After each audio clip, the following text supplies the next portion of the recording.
Hi, I'm Casey Barnard, and I'll be talking about the chemistry behind nail polish. Nail polish can be traced back to 6000 BC as a tool for beauty. However, modern nail polish was not discovered until the 1920s when we discovered the polymer nitrocellulose through the automotive industry and car paint. Air drying nail polish is fairly simple, chemistry speaking, with only a polymer and a solvent. Anything else is an additive or used for a special effect.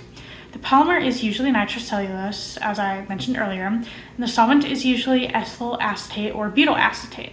The solvent is added to the polish to keep it liquidy in the bottle, but once applied to the nail, it dries, leaving the polymer over the nail. However, the drying is simply the solvent dissolving.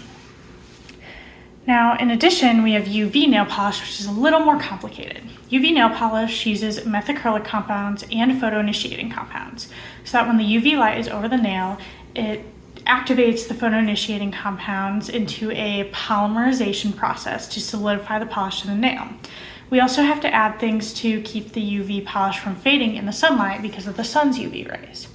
One similarity between air drying and UV nail polish is plasticizers, which are often added to help the polish from cracking or chipping, and they're used in many plastics for flexibility.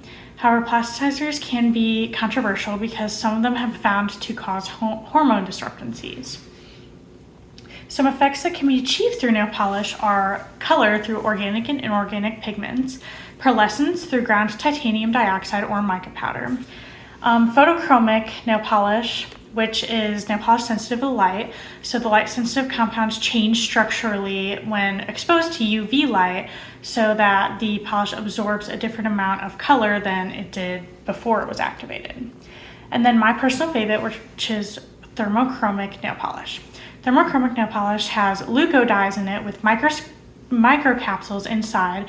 The microcapsules contain a low melting point solvent and a weak acid. And low melting point essentially means a solvent that dissolves easily because of low heat. So when they're low temperature, the solvent does not dissolve, so the leucodies are close enough to the acid where they can exchange hydrogen atoms and activate the leucodies, meaning it's colorful. However, when the solvent does dissolve in higher temperatures, then the hydrogen atoms are not exchanged because the weak acid and the leucodies are not close enough. So the leucodies are not activated and the nail polish remains colorless. That is my favorite form. However, there are many other types of nail polish and many other ways to use chemistry in nail polish, and it truly is fascinating to me. Thank you so much for your time.